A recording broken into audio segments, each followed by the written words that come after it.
Sir, may bisita tayo.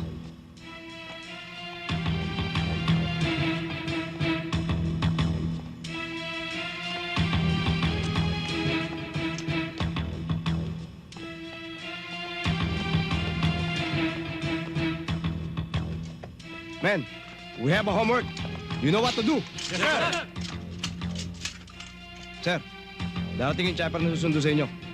At exactly 1300 hours. Men, set your time.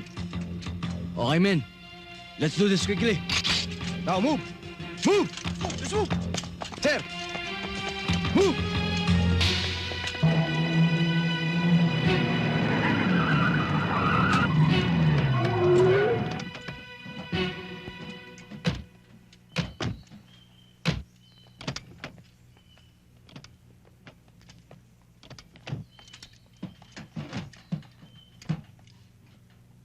Kayo na yan!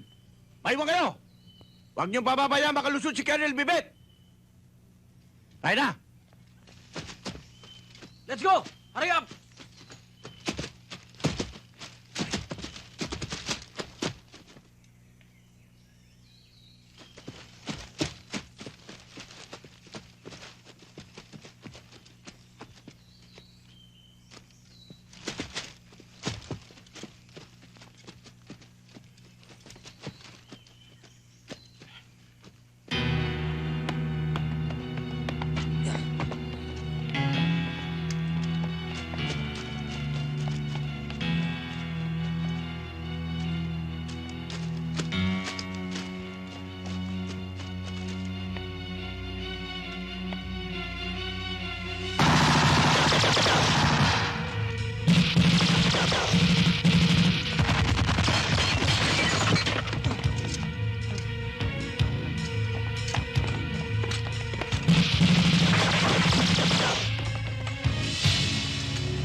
Kung anong ginawa mo sa Kalaboko, siya akong gagawin sa'yo.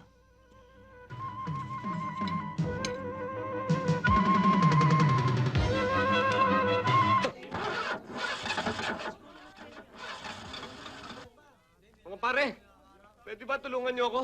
Dali natin sa ospital itong pasahero ko. O, pare sa kotse ko!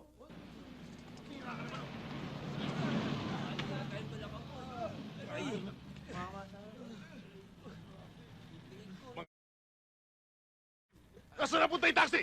Doon. Dali, sakay! Pag diretso ng ganyan, sumalpok yung...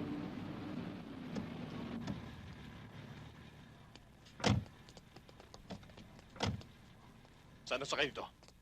Boss, dinala na ho sa ospital. Dadalhin niyo sa pinakamalapit na ospital. Bag mo. Sandali lang. Batay sa una kong pagsusuri ay nagkaroon ng bugbog sa kanyang ulo. Malamang na tumama sa isang matigas na bagay sa loob ng taxi. Kinausap ko siya at tinanong ng ilang bagay. pero wala siyang maalala. I believe that she is under the state of temporary amnesia. Eh, Doc, ano ba mabuti natin gawin? Well, ang mabuti, i-confine muna natin siya para maobserbahan ng mga espesyalista. Tuloy, ma-extrain ng gusto ang kanyang ulo. Ang mabuti, dali mo na siya sa itaas. Tatawag muna ako sa nurses station para mabigyan ka ng kwarto.